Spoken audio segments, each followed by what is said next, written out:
अस्सलामुअलैकुम। मैं हूं गुलाम मुर्तजा। मोहम्मद वकास। मैं हूं गुलजार अहमद। आप देख रहे हैं GM authentic reaction YouTube channel. आप सभी दोस्तों का मेरे इस चैनल पर स्वागत है। अगर आप देखना चाहते हैं ऑथेंटिक रिएक्शन वीडियोस तो मेरे इस चैनल को सब्सक्राइब कर लें। उम्मीद करता हूं कि तमाम दोस्त खैर वफियत से होंगे। दुआ है कि आप हमेशा खुश रहें, यूं ही हंसते मुस्कुराते रहें। आज हम जिस वीडियो पे रिएक्ट करने जा रहे हैं, सबसे पहले उसका टाइटल देखते हैं, फिर देते हैं अपना रिएक्शन। तो आज की जो हमारी वीडियो है इसका टाइटल है ट्रुथ ऑफ 1948 वार कश्मीर। तो ये 1948-47 में जो वार हुई थी, जंग हुई थी पाकिस्तान और इंडिया के दरमियान, ये उसके बारे में वीडियो है। तो सबसे पहले वीडियो देखते हैं। ये हमारे एक दोस्त ने हमें रिकमेंड किया था कि आप इस पर रिएक्शन दें, तो हम आज उस पर रिएक्शन दे रहे हैं। तो चलिए सबसे पहले वीडियो देखते हैं, फिर देते हैं अपना रिएक्शन।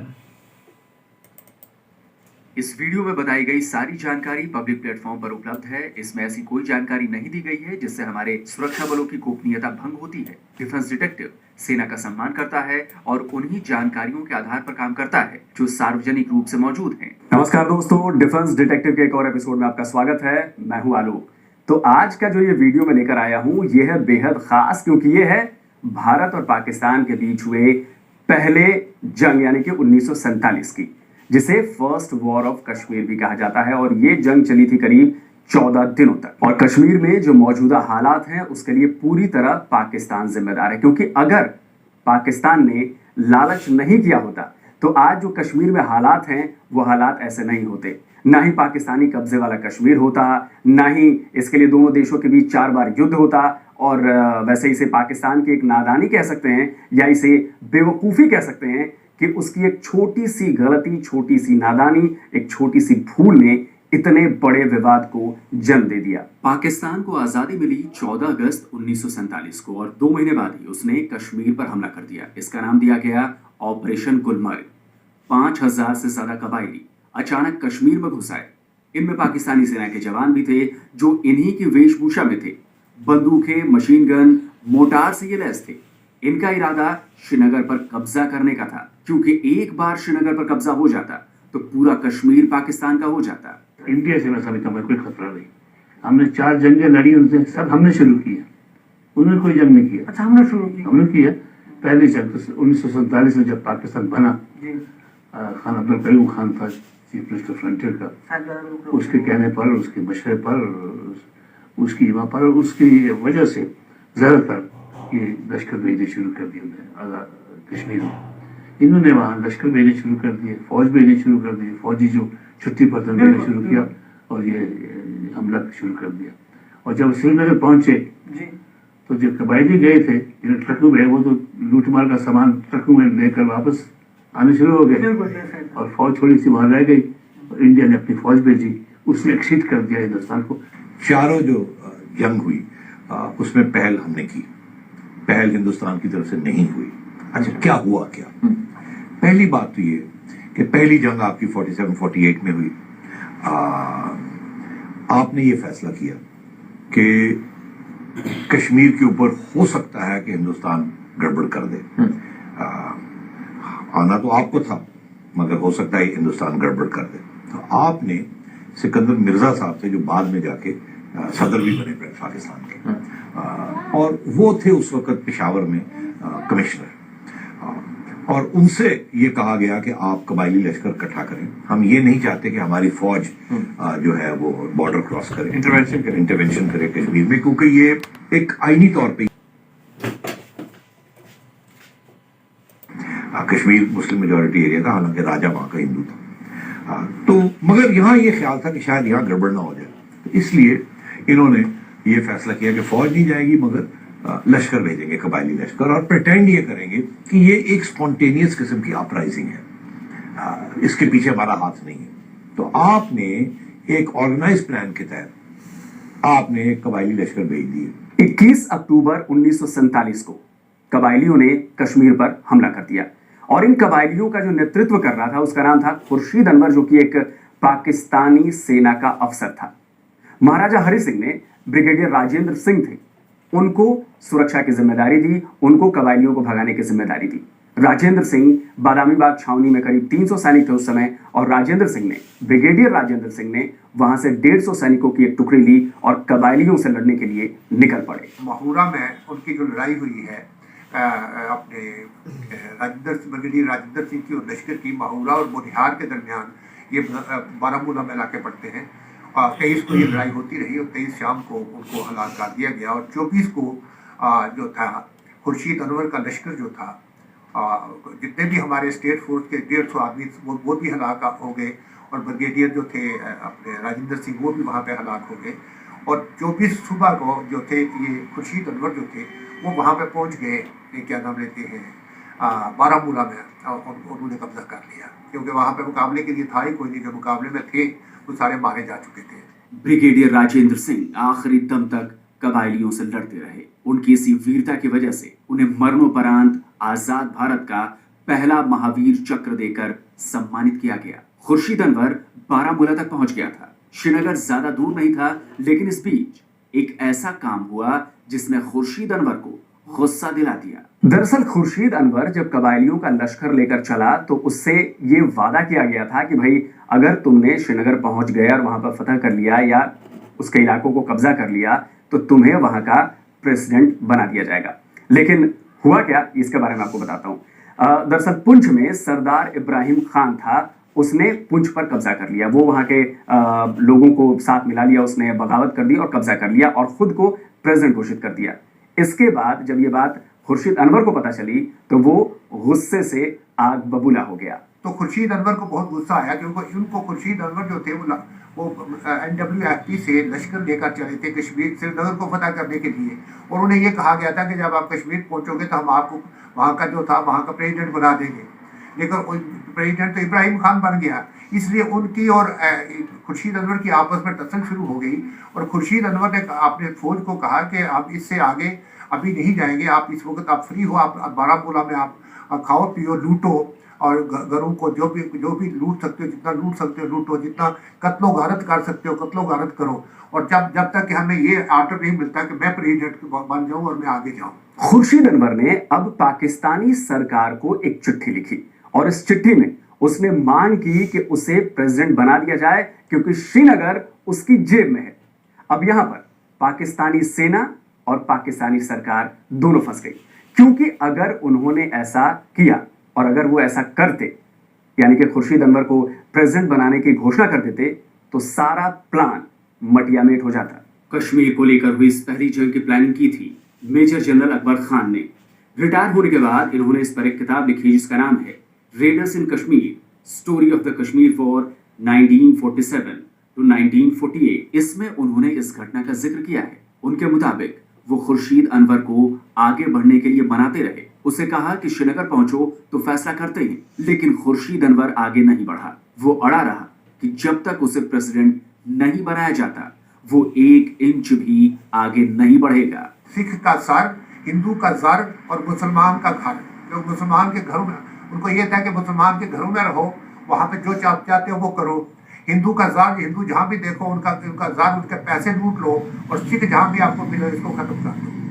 तो इस तरह इस नारे के तहत उन्होंने 3 दिन बारामूला में तहस नहस कर दिया। वहाँ की जो हिंदू और सिख पॉपुलेशन थी उसको खेड़ के फेंक दिया, और वहाँ की हिंदू और सिख को छोड़िए, उसके अलावा जो मुसलमान जो थे वहाँ के, उनको भी उन्होंने लूटा, उनको भी उन्होंने मारा। उनके पास भी जो पैसे थे, जो चीज़ें थी, वो सब उन्होंने छीन ली, और उनके घरों में वो घुस गए और नाजायज़ काम करते रहे उनके साथ, जिसकी जो है वो बहुत मेजर अकबर खान ने भी अपनी किताब में एतराफ़ किया है। इस किताब में मेजर जनरल अकबर खान ने बताया है कि किस तरह कश्मीर को लेकर लाहौर और पिंडी में षड्यंत्र रचा गया।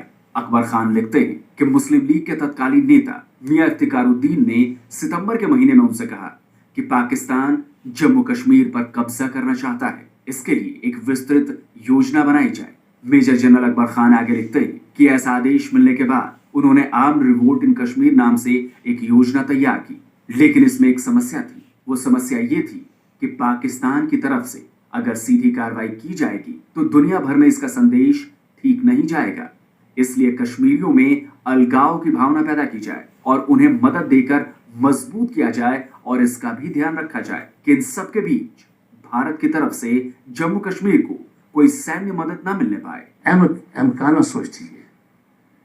तीनों जो हमने हर जंग हमने शुरू की, हिंदुस्तान ने पहल नहीं की थी। हकीकत यह है ना, जब 47 में पाकिस्तान बना उस वक्त भी हमने कश्मीर में लोग भेजे थे, पहली और जो वॉलंटियर थे, और हमारी सोच थी कि हम फतह कर दें कश्मीर को। वहाँ जब गए तो कबायलियों ने लूटमार शुरू कर दी। जब वैली में पहुँचे ट्रकें मार के वापस आ गए। हम श्रीनगर कैप्चर नहीं कर सके। महाराजा ने जिस वक्त तक उसने इंडिया को एक्सीड नहीं किया था, उसके बाद उसने जम्मू में जाके काफ़ी अर्से के बाद एक्सीड कर दिया इंडिया से। वो भी हमने अहमकाना तरीके से उसको शुरू किया। इसको अनऑफिशियल ये सारी चीज़ जो है वो अरेंज की। उसके बाद ये कबायली जो है वो ट्रकों में लाद के जो है वो एबटाबाद, और एबटाबाद से मुजफ्फराबाद, और वहाँ से जो है वो रेड कराई। अब जब कश्मीर में रेड हुई तो आप कहते हैं जी शामिल हुई, तो उसकी वजह तो ये कबायली थे ना कि उन्होंने इन वाकयात को ट्रिगर किया कि जब उन्होंने रेड की, श्रीनगर की तरफ बढ़ना शुरू किया, लूटमार शुरू कर दी, खून खराबा शुरू हो गया, तो उसके बाद जाहिर है महाराजा को खत लिखना पड़ा गवर्नमेंट ऑफ इंडिया को कि जी आप फौज भेजें, क्योंकि हम पे हमला हो गया है तो हमारी प्रोटेक्शन के लिए। तो जिसके जवाब में इंडिया ने कहा कि ठीक है आप जो है वो हलाक करें, वरना लीगली हम नहीं भेज सकते फौज, हम तो आप अलग रियासत हैं अपने आप को कहते हैं, तो हम फौज कैसे भेजें? आप तो रिक्वेस्ट करेंगे ठीक है हम एक्सेशन। तो फिर जो है वो इंस्ट्रूमेंट ऑफ एक्सेशन महाराजा ने साइन किया। तो 27 अक्टूबर को फौज जो है वो श्रीनगर एयरपोर्ट पे उतरी, जिसने जाके फिर इन कबायलियों को जो है वो पीछे धकेला, जिसके नतीजे में जाके कश्मीर तकसीम हो गया। कश्मीर जो है वो पूरी तरह से भारत का आधिकारिक हिस्सा बन चुका था। लेकिन अब पाकिस्तान को यह मंजूर कैसे होता? पाकिस्तान ने इस विलय को मान्यता देने से इनकार कर दिया।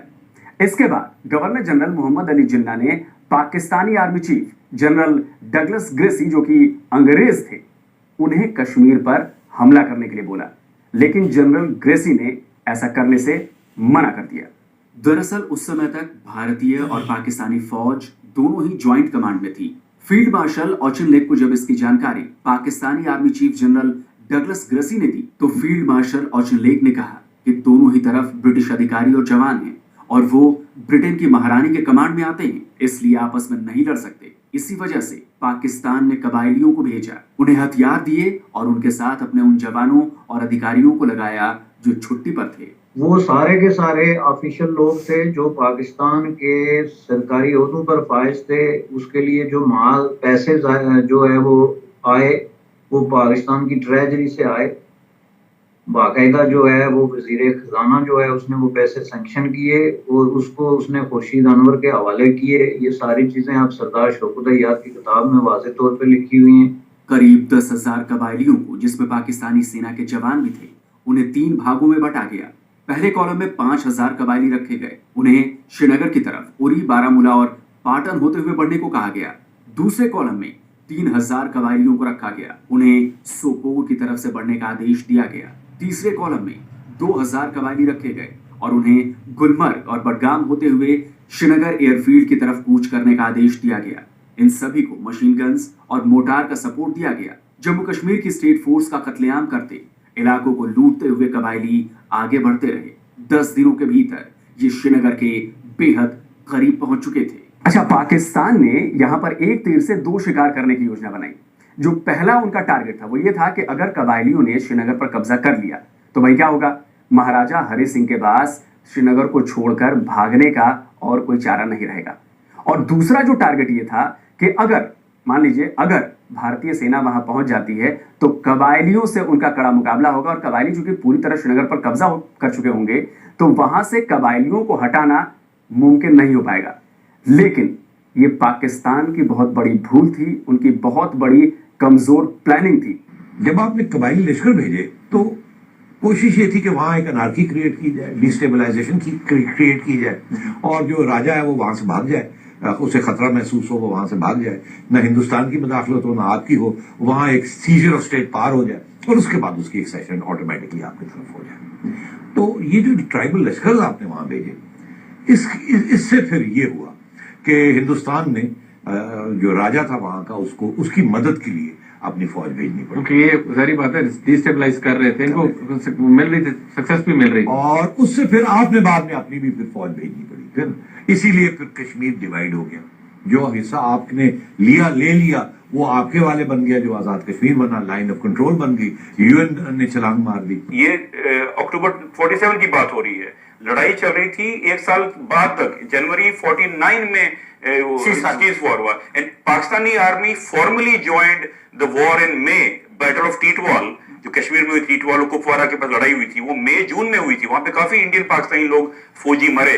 हिस्टोरिकली जो कबाली आए थे कश्मीर, वो they were destroying, raping even in Muzaffarabad. Then they came to Baramulla.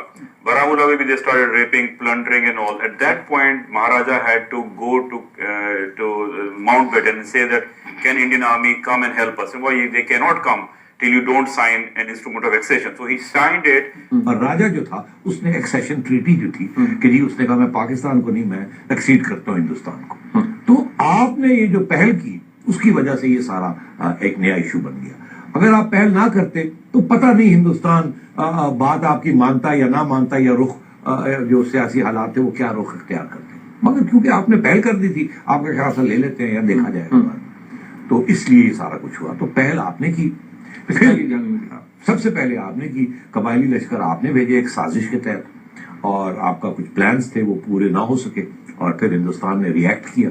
जब रिएक्ट किया तो फिर आपने भी अपनी फौज को भेजना पड़ा, उनको भी भेजना पड़ा, और फिर ये डिवाइड हो गया कश्मीर। ये आपने पहल की थी पहली जंग में। महाराजा हरि सिंह के कागजों पर दस्तखत करते ही भारतीय सेना फौरन श्रीनगर के लिए रवाना हो गई। और यहां पर मैं कहना चाहूंगा कि भारतीय एयरफोर्स ने जबरदस्त काम किया। जिस तरह से उन्होंने पूरी सेना को श्रीनगर में ड्रॉप किया है वो बहुत जबरदस्त काम था। और ये फौज कबायलियों को भगाने के लिए भेजी जो गई थी, उसे कमांड कर रहे थे लेफ्टिनेंट कर्नल दीवान रंजीत राय। लेफ्टिनेंट कर्नल राय ने सबसे पहले श्रीनगर हवाई अड्डे को सुरक्षित किया और फिर टुकड़ी के साथ बारामूला की तरफ कूच कर गए। बारामूला में भयानक लड़ाई हुई। इसमें लेफ्टिनेंट कर्नल राय वीर गति को प्राप्त हुए, लेकिन तब तक भारतीय फौज कबायलियों को भारी नुकसान पहुंचा चुकी थी। सबसे अहम लड़ाई 3 नवंबर को हुई, जो लड़ी गई बडगाम में। श्रीनगर से सिर्फ 2 किलोमीटर दूर बडगाम की लड़ाई को याद किया जाता है मेजर सोमनाथ शर्मा के अद्भुत शौर्य के लिए। दुश्मन की संख्या करीब 500 थी। मेजर सोमनाथ शर्मा की टुकड़ी पर 3 तरफा हमला हुआ। भारतीय फौज ने जवाबी फायरिंग शुरू की, लेकिन दुश्मन की संख्या ज्यादा थी। बड़ी संख्या में भारतीय सैनिक वीर गति को प्राप्त हुए। संख्या लगातार कम होती जा रही थी। मेजर सोमनाथ शर्मा के बाएं हाथ में चोट लगी थी, उस पर प्लास्टर चढ़ा हुआ था, लेकिन इसके बावजूद वो खुद मैगजीन में गोलियां भर भर कर सैनिकों को दे रहे थे। तभी दुश्मन के मोटार के गोले ने उनकी जान ले ली। मेजर सोमनाथ शर्मा के अद्भुत शौर्य के लिए उन्हें मरणोपरांत परमवीर चक्र से सम्मानित किया गया। परमवीर चक्र पाने वाले मेजर सोमनाथ शर्मा पहले सैनिक थे। इसके बाद 7 नवंबर को श्रीनगर से करीब 6 किलोमीटर दूर वो मशहूर लड़ाई हुई जिसे बैटल ऑफ शारटेंग कहा जाता है। यहां पर भारतीय फौज से 5 गुना थी दुश्मन की तादाद, लेकिन भारतीय फौज ने दुश्मनों को ऐसा भगाया और ऐसा वार किया कि कबायली भारतीय सेना के सामने टिक न सके। If you read books and even आपकी अकबर खान ब्रिगेडियर की बुक है raiders in Kashmir, the real thing is that battle of Shalateng जो फेमस बैटल हुई थी कश्मीर में on 7 November, they were butchered. These Kabalis were 10,000. Indian army was only 2,000. But they at a certain plan they were butchered and they had to run away. They were running away. Indian army was chasing them till Uri. At Uri they got the orders not to cross over. सर्दी शुरू हो गई थी दिसंबर में। Indian army was not losing. अब तक कबायलियों को भारतीय सेना ने घाटी से करीब करीब खदेड़ दिया था, लेकिन चूंकि पाकिस्तानी सेना लड़ने पहुंच गई थी, इसलिए लड़ाई का लंबा खींचना तय था। उरी, टिटवाल और कश्मीर के दूसरे सेक्टर्स में भारतीय और पाकिस्तानी सेना के बीच जंग शुरू हो गई। भारतीय फौज ने दुनिया के सबसे ऊंचाई वाले युद्ध क्षेत्र में अपने टैंक पहुंचा दिए। पाकिस्तान ने सोचा भी नहीं था कि उन्हें इस ऊंचाई पर टैंक के गोलों को झेलना होगा। 9 नवंबर को बारामूला पूरी तरह से आक्रमणकारियों से मुक्त हो गया। 13 नवंबर को उरी से भी दुश्मनों को भगा दिया गया। लड़ाई चलती रही। इसी बीच भारत के तत्कालीन प्रधानमंत्री जवाहरलाल नेहरू इसे संयुक्त राष्ट्र लेकर चले गए। संयुक्त राष्ट्र पहुंचने की ये बात है 30 दिसंबर 1947 को, और इस लड़ाई पर बातचीत शुरू हो गई। संयुक्त राष्ट्र में विचार विमर्श होने लगा और इधर सर्दियां आ गई तो बर्फ पड़ने लगी, और बर्फ पड़ने की वजह से सेनाओं का जो है आगे बढ़ना वो रुक गया। हालांकि छिटपुट गोलाबारी होती रही, सेना अपनी कार्रवाई में जुटी रही, और गर्मियां जब आई तो जंग एक बार फिर तेज हो गई। 13 अगस्त 1948 को संयुक्त राष्ट्र ने प्रस्ताव पारित किया और 1 जनवरी 1949 को युद्ध विराम की घोषणा हो गई। दोनों देशों की सेनाएं जहां थीं वहीं रुक गई। जिसके कब्जे में जो इलाके थे उनका उस पर नियंत्रण हो गया और इसे सीज फायर लाइन माना गया, जो बाद में एलओसी में बदल गया, यानी कि लाइन ऑफ कंट्रोल।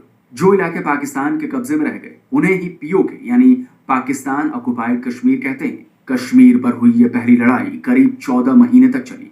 जंग में करीब 1500 भारतीयों की जान गई, 3500 भारतीय घायल हुए, पाकिस्तान के करीब 6000 लोग मारे गए, 14000 घायल हुए। चलिए, जंग खत्म हो गई, कश्मीर का एक बड़ा हिस्सा हमने खाली करा लिया और वो हिस्सा आज भी हमारे अधिकार में है। लेकिन क्या नेहरू जी का संयुक्त राष्ट्र जाना सही था? इस पर हमारे देश में कई अलग अलग मत हैं। इस वीडियो को बनाते वक्त मैंने बहुत सारी रिसर्च की, जितनी पढ़ाई की, जितनी चीज़ों को जाना समझा, उन्हें देखते हुए मेरी ये राय कहती है कि नेहरू जी माउंटबेटन के दबाव में आकर यूएन चले गए, और ये अंग्रेजों की एक बड़ी चाल थी। बाद में पंडित नेहरू को अपनी इस भूल का एहसास भी हुआ था। इसका जिक्र लेखक राजीव डोगरा ने अपनी किताब India's world how prime ministers shaped foreign policy नाम की किताब में किया है। राजीव डोगरा पूर्व डिप्लोमेट हैं, इटली और रोमानिया में भारत के एम्बेसडर रह चुके हैं, पाकिस्तान में कराची में कॉन्सुल जनरल भी रह चुके हैं। इन्होंने इस किताब में लिखा है कि पंडित नेहरू यूएन में तो चले गए, लेकिन जल्दी ही उन्हें अपनी गलती का एहसास भी हो चुका था। इसमें उन्होंने 28 मार्च 1951 को संसद में दिए पंडित नेहरू के भाषण का जिक्र किया है, जिसमें पंडित जी ने कहा था कि हमने संयुक्त राष्ट्र को कश्मीर के विलय की वैधता को निर्धारित करने के लिए नहीं पूछा था और न ही संप्रभुता तय करने के लिए। हम मध्यस्थता नहीं चाहते थे, लेकिन हम पाकिस्तान द्वारा जो आक्रामकता की गई थी उसकी शिकायत करने गए थे, जिसके बारे में हमें लगता था कि विश्व शांति के लिए यह खतरा था। यूएन ने हमारी उस पहल का फायदा उठाया जिसमें हमने उनसे इस मामले का जिक्र किया और अपनी जांच का दायरा बढ़ा दिया। अब तक न तो संयुक्त राष्ट्र आयोग और न ही सुरक्षा परिषद ने ऐसी कोई सलाह दी है कि विलय को लेकर कोई सवाल है। यानी अगर पंडित नेहरू संयुक्त राष्ट्र नहीं जाते, युद्ध विराम नहीं होता, तो शायद आज कश्मीर की जो हालत है वो ऐसी नहीं होती, कश्मीर का जो विवाद है वो नहीं होता। क्योंकि जिस तरह से भारतीय फौज आगे बढ़ रही थी और जिस तरह से कबायलियों सहित पाकिस्तानी सेना को भी पीछे धकेल रही थी, उससे साफ था कि युद्ध और ज्यादा दिनों तक चलने वाला नहीं था और पूरा का पूरा कश्मीर हमारे कब्जे में आ चुका होता। पाकिस्तान पूरी तरह से जंग हार गया होता। जंग करके हम क्या कश्मीर नहीं ले सकते? जी, जंग के ज़मन में देख लीजिए कि पाकिस्तान ने कश्मीर के मामले में कई जंगें लड़ी हैं और तल्ख हकीकत यह है कि वो तमाम जंगें हमने हारी हैं। Pakistani army has lost every war it's fought with India, from the original war in 1947 until the latest war in 1999. The Pakistani army remains obsessed with India. It has been obsessed with India since partition. It has lost every war with India, and losing every war, it has come back even more obsessed with India. It sees no way of ever defeating India conventionally, having tried and failed. यानी पहली ही जंग में पाकिस्तान की करारी शिकस्त हुई। हालांकि पाकिस्तानी फौज ने अपनी आवाम को एक भ्रमजाल में फंसा रखा है और उन्हें ये सच्चाई नहीं बताई जाती, उन्हें किताबों में कुछ और पढ़ाया जाता है और लोगों को लगता है कि भारत के खिलाफ पाकिस्तान की जीत हुई थी और इसके लिए वो तर्क ही देते हैं कि भाई आधा कश्मीर तो हमने छीन लिया। लेकिन दोस्तों, ऐसा नहीं है। पाकिस्तान के मैं जो लोग ये कहते हैं ना कि आधा कश्मीर छीन लिया, तुम लोगों से हट गया, इसका भी जवाब मैं दूंगा और वो भी पूरे सबूतों के साथ दूंगा। और जो ये प्रोपेगेंडा फैलाया जाता है ना कश्मीर पर कि कश्मीर तो हमने छीन लिया, आधा हमारा हो गया, तो इसका भी पर्दाफाश करूंगा मैं, लेकिन अगले वीडियो में, क्योंकि ये वीडियो बहुत बड़ा हो रहा है। तो दोस्तों, जल्दी ही इस नए वीडियो के साथ जो कश्मीर के आधा छीनने वाली बात है उसको सबूतों के साथ लेकर आऊंगा मैं। तब तक के लिए नमस्कार, जय हिंद। जी विकास भाई, वीडियो हुई ख़त्म क्या कहेंगे, बड़ी इंटरेस्टिंग वीडियो थी मेरे लिए। तो इसमें काफ़ी चीज़ें जो हैं वो नई हैं जो मैं इस वीडियो में देखी सुनी। तो आपके ख्याल में क्या है, आप कैसी, आपने क्या कहेंगे आप? वो बोल रहे थे, इंडिया वाले जो थे एंकर थे या जो भी थे, वो बोल रहे थे हम लोगों ने पहल की है जी। वो जो नजम सेठी है हमारा एंकर है, हाँ जी। वो बोल रहा है मैंने कि हम लोगों ने की। बहरहाल ये तो प्राइम मिनिस्टर इमरान खान भी कहता है झगड़ों फसाद से कोई मसला हल नहीं होता, ठीक है ना। प्यार मोहब्बत से जो हो जाए उनसे अच्छी बात कोई भी नहीं है। पर मेरी तो ये सोच कहती है कि कश्मीर पे आगे जंगें हुई तो मैं तो शायद इस तरह कोई फाउल नहीं बात करूँगा, क्योंकि मुझे जिस चीज़ का नहीं पता मैं वो बात नहीं करूँगा। असल में मैं जो इसमें समझ सका हूँ कि जो हमारे नज़दीक जो हमें पढ़ाया जाता है, मतलब कि हमारे जो मिडिल और प्राइमरी की क्लासेस होती हैं और इवन 10th की क्लास तक, कि जितनी भी जंगें हुई हैं तो इंडिया को दुश्मन तस्वर करके कि दुश्मन ने सबसे पहले जंग का जो है वो शुरुआत की है। तो सबसे पहले यही हमें समझा जाता है और ये भी कि जंग जो है हमने फतह की। लेकिन ये आज इस जो ये वीडियो हमने देखी इसमें कोई भी इंडिया का बंदा नहीं था। मैं देख रहा था, आपने शायद देखा कि नहीं देखा, सारे के सारे पाकिस्तानी, कश्मीरी और इंटरनेशनल जो अंग्रेज़ हैं वो लोग थे जिन्होंने ये सारी बातें बताई कि जो पहल है वो जंग की वो पाकिस्तान से हुई कश्मीर में। हमने वीडियोस में वो फुटेज भी देखी है सारी। तो इसमें मैं तो बड़ा ही डिसअपॉइंटेड हुआ हूँ, इसमें बड़ा ही मुझे शर्मिंदगी महसूस हो रही है कि पहल भी जंग की हमने की, शिकस्त भी हमको हुई। तो ये ऐसी कोई बात नहीं है। आपको पता है जब न मुशर्रफ ने जंग लड़ी थी ना, उनका इंटरव्यू था, ये इंडियन एंकर ही कर रहे थे, तकरीबन वो बोल रहा था दिल्ली तक हम लोग पहुंच गए थे, ठीक है ना। अच्छा। उधर तक पहुंच गए थे, पीछे से हमारे प्राइम मिनिस्टर का ऑर्डर आया भी आप वापस हो। जब हमारी वापसी हुई ना, वो इमरान खान को कहता है भी काश उस टाइम ये प्राइम मिनिस्टर होता तो कब का ये आज़ाद हो चुका होता। लेकिन अब तो मसला कंडीशन ही बदल गई ना कश्मीर। ये देखिए ना, मेरी बात सुनो, वो तो सोने के अंदर तब्दील हो गया। मेरी बात सुनो, सबसे पहली जो चीज़ कि जंग की जो शुरुआत है वो हमारे एंकर, हमारे जो फौज के लोग हैं, असगर खान थे, वो भी थे, एयर फील्ड मार्शल जो थे वो भी थे, इसमें इतने भी हमारे फौज के लोग हैं वो इस बात को एक्सेप्ट कर रहे हैं कि हमारे सीनियर जो सहाफ़ी हैं नजम सेठी साहब वो भी कर रहे हैं कि जंग की जो शुरुआत है वो पाकिस्तान से हुई। उसका जो मेन था कश्मीर। मैं तो ये समझता हूँ कि अगर कश्मीर पर ये वार ना की जाती, ये हमला ना किया जाता, तो जो कश्मीर था वो सारा एक अलग से मुल्क रहता, उस पर ना इंडिया का कब्जा होता ना पाकिस्तान का कब्जा होता। मिसाल के तौर पर वहां पर हम लोगों ने तो नहीं कब्जा किया हुआ है।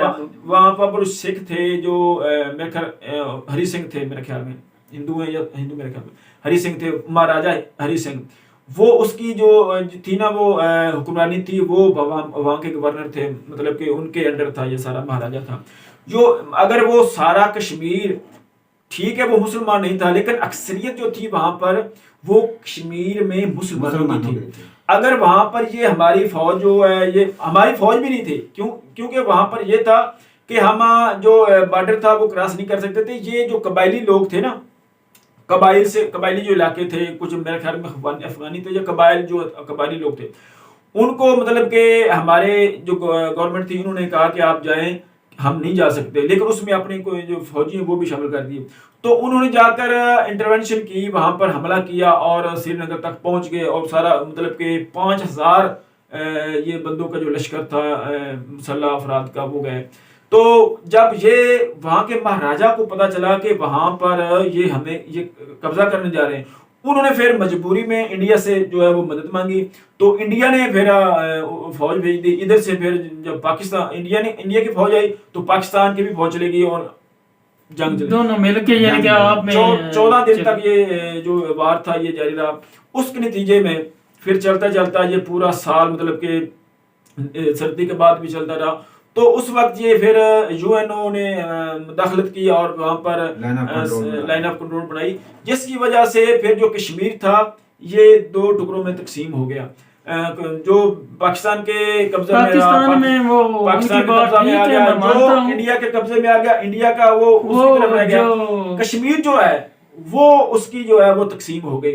कश्मीर जो था उस पर मैं जो समझता हूँ ज़ाती तौर पर, अगर वहां पर मुसलमान अक्सरियत थी तो ये कानून था कि मुसलमान वहां पे हुकूमत होती, तो उसको उस पर हमारा कोई नहीं बनता था कि कोई हमला हम करके उसको उस पर कब्जा करें या कोई ऐसा करें, क्योंकि ये बहुत मेन जो है जो गलती है ये है कि हमने कश्मीर को खुद एक इशू बना दिया और उस वक्त तक आज तक ये कश्मीर में यही बात जा रही है, कोई इंफ्रास्ट्रक्चर के काम नहीं हो रहे, कोई इस तरीका का काम नहीं हो रहा, सिर्फ यही है कि जो वो कश्मीर तो भाई वो किस तरह वो जो है ना वो अपने हिंदू लोग उधर आके बसा रहे हैं, उधर से जगह यानी कि वो खरीद रहे हैं, वो तो इस तरह अक्सरियत मुसलमानों का मेरी बात मौका किसने दिया? मौका अगर हमारे जो हुक्मरान है ना, जबान तो ऐसी नहीं करनी चाहिए लेकिन करनी पड़ती है, मजबूरी है, वो बहुत घटिया किस्म के थे, ठीक है ना, जो भी हैं। भाई मेरी बात सुने, अगर पाकिस्तान वाले हमला ना करते, ना इंडिया वाले हमला करते, कश्मीर अपनी एक जगह आजाद मुल्क होता है, आजाद होता है, या मतलब वो तो अभी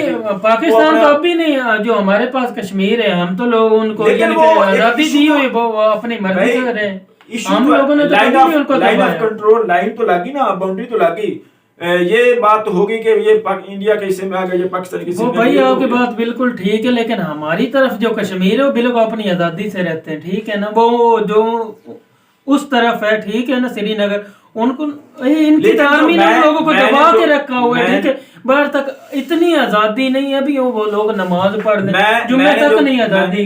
मैं आपकी बात इतने नालायक है इनकी आर्मी, यकीन करें मेरी बात इज्जतों के साथ खेलती है। ये आपने नहीं देखा, आपने नहीं देखा, ये मैंने देखा, लेकिन हकीकत ये बोल रहा हूँ, ये भी हकीकत थे। उन्होंने इसको मतलब कि जो वहां के थे जो इसको हमला करने वाले थे, उन्होंने कहा, उनका जो मसला बना था ना मेन, कि मैं जाकर श्रीनगर में सदर बनूंगा। जब उसको पता लगा कि मैं नहीं बनूंगा, जो वहां के और थे, मेरा ख्याल उसका नाम था इब्राहिम कौन थे, वो बनेंगे, तो उन्होंने कहा कि अब आप आगे नहीं जाए, आप यहीं पर रहें और जो मुसलमानों की मतलब के औरतें हैं उनकी इज्जत लूटें, जो हिंदू हैं उनकी आप पैसा लूटें, और जो सिख हैं उनको आप कत्ल करें। तो ये चीजें किसने कही? वो पाकिस्तान का ही था खुर्शीद शाह जो थे, उन्होंने कहा, वो फौज का था, जब मुसलमानों का ये हाल है कि वो अपनों को, यार यही तो मसला मुसलमान को मार रहे, उनमें तो इतनी ताकत ही नहीं है, फिर हम इंडिया को हमारे साथ लड़ भी नहीं सकते, हम फिर इंडिया को क्यों ब्लेम करते हैं? हम इंडिया को क्यों ब्लेम करते हैं कि इंडिया ने ये किया? वो तो बेचारे इतने इस सारे काबिल भी नहीं हमारे सामने के सारे जो इशू हैं, इसकी पहल जो है वो पाकिस्तान ने की, मुसलमानों ने की। अगर पाकिस्तान वहां पर अटैक ना करता, हमला ना करता, तो आज ये सिचुएशन होनी नहीं थी। भाई मैं आपको कैसे बोल लूं, वो इतने कम ज़रफ हैं भी, लोगों के जो बेटियां या बहनें या माएँ उनको भी माफी नहीं देती, वो तो बेचारी मजबूर है। ये जो उनकी बात ये हकीकत है। अच्छा मैं मान लेता हूँ, इंडिया वाले ने किया, लेकिन मुसलमानों ने क्यों किया? हम तो फिर उनसे बदतर हो गए। मुसलमान थे ना, उन्होंने खुर्शीद शाह थे, फौज अगर उन लोगों ने ऐसा किया तो नहीं करना चाहिए था, ठीक है, नहीं लोगों ने लालच किया, ये जब लालच किया सारा मतलब कि सारा खराब काम उन्होंने किया, सारा उस पे हमला किया, और साथ ये जितनी जुल्म ज्यादती की, हम इंडिया कहते हैं वो जुल्म कर रहे हैं, तो करते तो हम खुद भी हैं मुसलमान जो पाकिस्तानी, हम क्यों करते हैं? इख्तियार के लालच में कि हमें सदर वो बना देते, सदर बना देते, क्यों? तो ये एक गलत है काम। हमने जो भी सुना अभी तक, जितनी चीजें भी सुनी, वो यही है कि इंडिया ने हमला किया, इंडिया हमारा दुश्मन है, लेकिन जो हकीकत आ रही है सामने, ये देख लें, इसमें इंडिया का कोई बंदा भी नहीं था, सारे के सारे पाकिस्तानी फौज के बंदे, जो कोई बाहर का बंदा भी हो तो हम झूठ कह सकते हैं, फौज के बंदे जो उस वक्त मौजूद थे, सारा कुछ वो बता रहे हैं। तो ये सच बोलते हैं, ये नजम सेठी, मुझे तो लगता है नजम सेठी को छोड़ो, नजम सेठी को छोड़ो, फौज के बंदे जो बता रहे हैं वो गलत बता रहे हैं, जो मौजूद थे वो बता रहे हैं।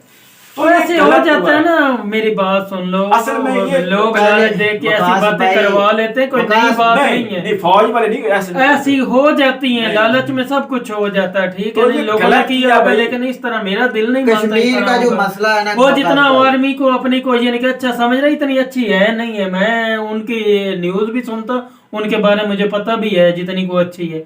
आपको बोला वो कौन सा इंसान है जो बेचारे मजबूर और बेबस लोगों की इज्जत के साथ इस वक्त भी कश्मीर का आदमी उनसे ज्यादा इसलिए है कि हमने कश्मीर का इंसान पिस रहा था। इसका असल में तो ये है कि कश्मीर में हाल ये है ना, वो अपने गैर मुस्लिम उधर बात कर रहे हैं, ठीक है ना, अब भी वो पिस रहा है। इंडिया में कश्मीर में ज्यादातर जो है इंफ्रास्ट्रक्चर काम होने चाहिए, इंडिया वाले बहुत ज्यादा कर रहे हैं। तो हमारे जो इधर पाकिस्तान में बहुत कम हुए हैं, हालांकि इन्होंने सारा जो ये जंग भी लड़ी, सारा कुछ किया, लेकिन उस वहां पर काम कोई नहीं किया। हमारे उधर कश्मीर का जो टुकड़ा है उसके अंदर बड़े अच्छे काम कोई काम चलो मेरे साथ आप एज कम्पेयर टू इंडिया बहुत ही थोड़े काम है। ऐसे समझे यहाँ पर 20% और वहाँ पर 80% काम। इंडिया वाले भी उधर कश्मीर में नहीं अभी कर रहे। तो ये लॉकडाउन ही लगाया हुआ है इस वक्त। हमें ये चाहिए कि वहां पर इंडिया कश्मीर में इंफ्रास्ट्रक्चर काम होने चाहिए। तो जो पहल थी जंग में वो पाकिस्तान से हुई, इस पर मैं तो हैरान रह गया हूँ ये बातें सुनकर समझकर कि हमें जो पढ़ाया जाता है कि इंडिया ने दुश्मन ने हम पर वार किया, लेकिन जब हकीकत आती है तो शर्मिंदगी होती है कि ऐसे मसाइल हैं। तो उम्मीद करता हूँ, मुझे तो इंशाल्लाह लगता है कश्मीर आजाद होगा, कश्मीर हमारा होगा। वीडियो पसंद आए तो हमारी वीडियो को लाइक और शेयर कर दें। आप हमारी वीडियो तो बड़े शौक से देखते हैं, लेकिन चैनल को सब्सक्राइब करने वाले बहुत कम लोग होते हैं, तकरीबन 80% अनसब्सक्राइब हैं और 20% सब्सक्राइब हैं। तो आपसे गुजारिश है कि आप हमारे चैनल को सब्सक्राइब करें, हमारे हौसला बढ़ाएं। आपके लिए हम बहुत ही अच्छे जो हैं वो रिएक्शन लेकर आएंगे। तो अगर आप हमारी हौसला अफजाई करेंगे तो हम आपके लिए बहुत ही अच्छे रिएक्शन लेकर आएंगे। तो उम्मीद करता हूं कि आपको हमारी वीडियो पसंद आएगी। वीडियो पसंद है तो वीडियो को लाइक और शेयर कर दें, हमारे चैनल को सब्सक्राइब कर दें। मिलते हैं अगली वीडियो में किसी नए टॉपिक के साथ, तब तक दीजिए इजाजत। अल्लाह हाफिज।